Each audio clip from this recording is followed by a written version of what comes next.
Do you remember back in like 2020 when that thing happened? No, not that thing.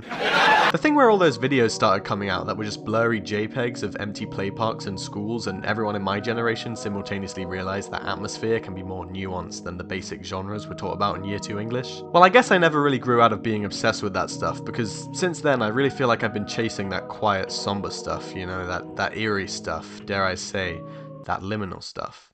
My latest project for university was a short game where pretty much the whole point was walking around and looking at surreal scenery with serene music in the background. Out now on itch.io, by the way. But what I think is so interesting is that while I attribute my interest in this kind of thing to those liminal space videos, I can probably trace it back much further, all the way to 2000 and something, and the Can You Escape games I had on my dad's iPad. Does anyone remember these? On the surface, these games are like super cheaply made escape room puzzle games with these bare bones 3D graphics and stock music. But if we take a step back and look at what's actually happening here, I think the developers have inadvertently created something actually really interesting.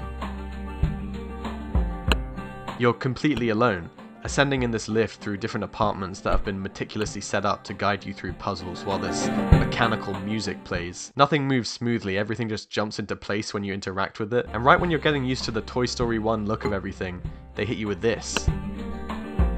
It all just feels so wrong. The developers' lack of an artistic vision and the cut corners in so many aspects of these games is what makes their identity so unique in my memory. And all this to say, my favourite modern example of a game embracing and refining what's so interesting about these spaces is Blue Prince.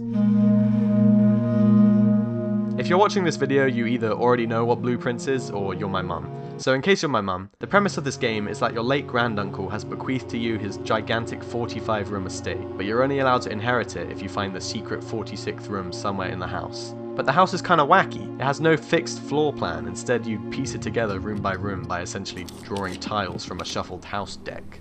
It sounds very arcadey, but the presentation is melancholic. Drab colours and a dark, foreboding soundtrack help communicate that this game has a lot more hiding under the surface than it might seem. I'll never forget the first time I unlocked the secret garden, and that impossibly wide space opens up and then that saxophone comes on.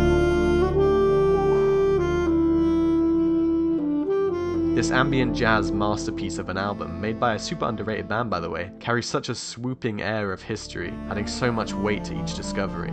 In a game this vast, with so many branching paths to follow, so many decrepit halls and dead ends to scour for clues in, the soundtrack almost acts like an invisible guide, hinting at the player as to what areas are important. Like when you activate the boiler and the bells come in, it's like, oh shit. I am the Sherlock Holmes of puzzles. But even when the soundscapes aren't giving you these joyous moments of revelation, they're still orchestrating the experience all the same. Your reverberated footsteps in the entrance hall, the slow creaking of gears in the mechanarium, the subtle shifting of wooden planks when you draft a new room. For me, it just perfectly captures that feeling of when your parents leave you home alone at night for the first time and you're just hyper aware of every tiny creak you might hear down the hallway. Blue Prince isn't a horror game, but it can certainly feel like one when it wants to.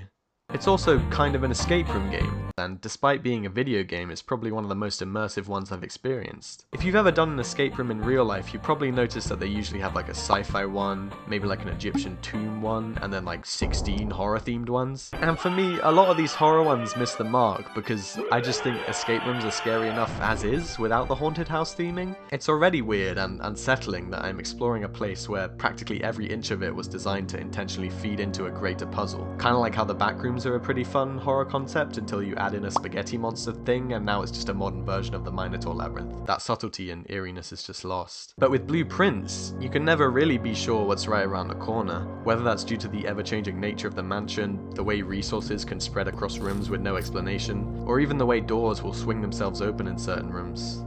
This makes me jump every time. It's that feeling that you're experiencing something meticulously curated while being told that you're completely alone. That sense of isolation, that unsettling familiarity, and the calm found between the droning synths and endless rabbit holes. That's what I love so much about this game, and that's the reason I've been able to sink over 100 hours into it despite the repetitive ass gameplay.